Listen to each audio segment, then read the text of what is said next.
J'avais précédemment publié plusieurs vidéos sur quelques idées pour équiper ou aménager un Californien. En 2 ans, l'usage m'a amené à faire quelques évolutions, d'où cette vidéo de synthèse.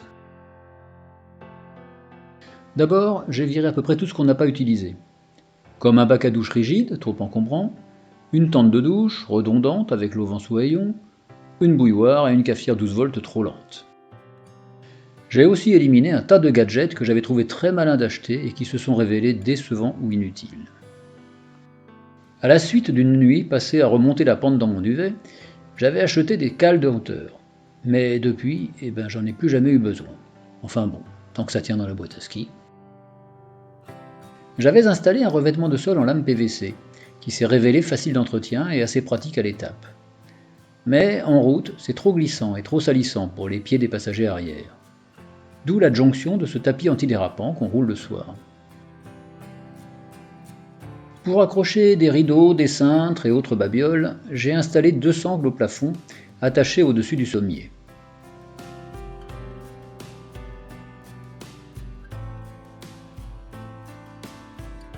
J'ai complété par quelques cordelettes discrètes accrochées aux fixations des vérins de toit et un seau d'eau entre les 2 attaches du filet au-dessus de la cabine.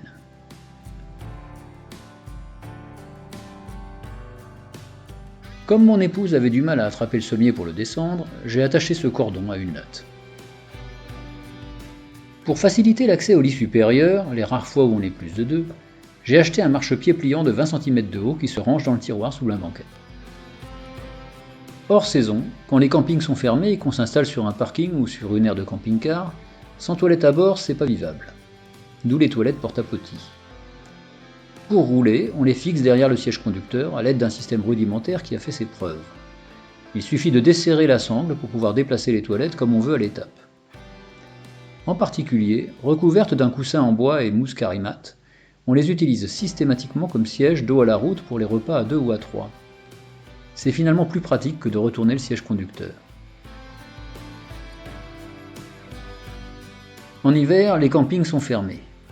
Avec un faitout de 5 litres, une douchette électrique, un bac à douche pliable et un rideau de douche, on a de quoi prendre une petite douche chaude à l'intérieur du van. On a utilisé ça 5 ou 6 fois. C'est un peu long à installer, mais ça marche. En guise de bac, on a acheté une piscine pour chien de 60 cm de diamètre. Faut dire que 80 cm ce serait mieux. En accrochant un rideau de douche de 240 par 200 au plafond, on a une cabine de douche confortable de 80 par 80.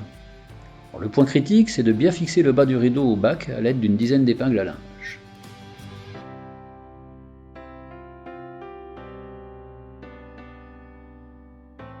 Bien sûr, on peut aussi l'utiliser dans la tente sous haillons s'il ne fait pas trop froid. Tout tient dans le tiroir sous banquette, sauf le faitout qui se range dans le placard avec toute la batterie de cuisine à l'intérieur. Quand on utilise les toilettes ou qu'on se lave, il faut un peu d'intimité. Alors, pour s'isoler rapidement de l'extérieur, j'ai installé 2 rideaux occultants. Un de 1 mètre de haut derrière la cabine, et un de 50 cm de haut pour occulter la lunette arrière. Ces 2-là restent accrochés à demeure pour être déroulés très rapidement n'importe quand dans la journée. Pour l'étape, un rideau de 1,30 m de haut permet d'isoler le coin toilette de la banquette arrière. L'organisation du rangement, c'est un truc très personnel. Nous, on a adopté des boîtes en plastique format boîte à chaussures dans les placards, un range-bouteille derrière le siège conducteur, un tiroir à vaisselle sous le tiroir à couvert et des boîtes style Tupperware dans le frigo. On en est très content. Je trouvais qu'il manquait quelque chose à la droite de l'évier pour poser la vaisselle ou recharger les smartphones pendant la nuit, vu que les prises sont juste en dessous. Après m'être égaré dans plusieurs versions plus ou moins alambiquées, j'ai opté pour une desserte simple en contreplaqué de 5 qui se coince entre le meuble cuisine et le dossier du siège conducteur. Du coup, on peut temporairement y poser ce vide-poche que j'ai installé sur le frigo pour le transformer en égouttoir à vaisselle. Toute la batterie de cuisine tient dans le faitout et se range dans le placard.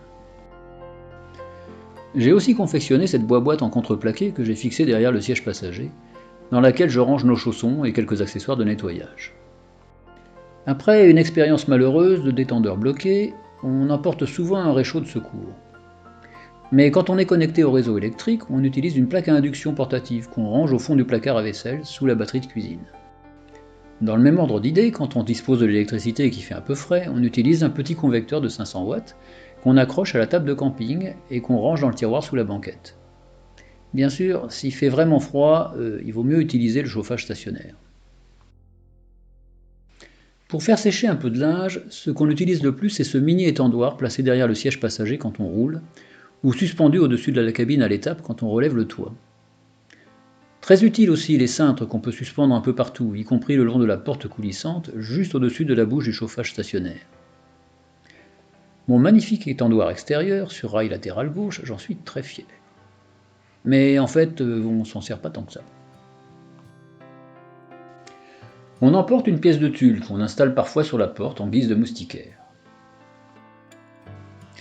J'ai découpé une voile d'ombre de 3 mètres sur 4 en deux morceaux de 3 mètres sur 2. Je dispose ainsi d'un auvent qu'on peut utiliser sous le storban pour dîner à l'abri du vent, ou sous le haillon pour prendre une douche.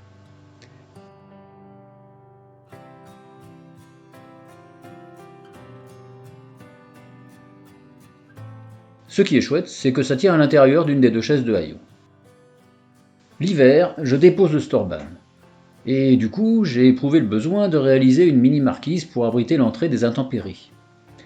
Sur le coup, ça m'a paru génial, mais en pratique, on s'en est jamais servi. On relève toujours la tête du sommier grâce à des entretoises, qu'on choisit plus ou moins hautes en fonction de ce qu'on a à mettre dans la soute.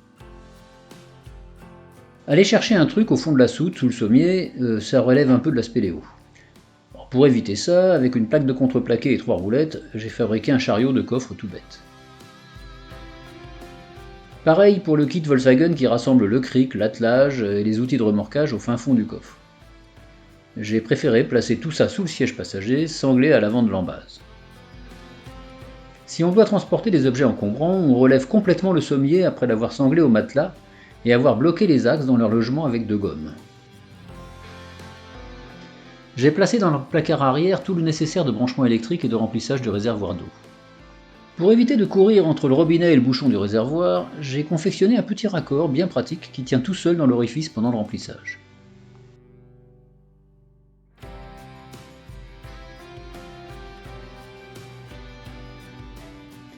N'étant, au début, pas très familiarisé avec la boîte auto, j'ai installé un sando pour m'empêcher de freiner du pied gauche suite à un réflexe funeste. Un sando permet de coincer le smartphone sous le couvercle de la boîte à gants supérieure. La caméra de recul, ça me semble indispensable. Avec ce modèle qui se branche sur l'allume-cigare, on n'a pas à bidouiller les fils des feux arrière et on dispose d'un rétroviseur électronique permanent. Il faut juste penser à l'éteindre en quittant la voiture. Après plusieurs essais, j'ai placé le capteur à l'intérieur et en haut de la lunette arrière. On penche pas. Pour éviter les affrontements inutiles, je me suis procuré un petit niveau à bulles que j'ai placé dans le porte-gobelet, scotché sur un support en polystyrène. Comme ça, il suffit d'ouvrir le tiroir quand on se gare. Pour mesurer la hauteur des barres de parking affichées à 1,90 m avant de m'y engager, j'utilise un fil à plomb étalonné à 2,02 m. Comme je m'obstine bêtement à me cogner la tête contre la console de commande, j'y ai placé une protection en mousse. Ah sûr, c'est moche. Mais qu'est-ce que vous voulez, c'est une question de survie. Enfin, j'ai placé une boîte de rangement entre les deux sièges, comme vide-poche supplémentaire. J'y mets mes lunettes, mon appareil photo, mes papiers, pour les avoir toujours à portée de main. Donc, voilà où on en est après 2 ans d'utilisation. Bonne route!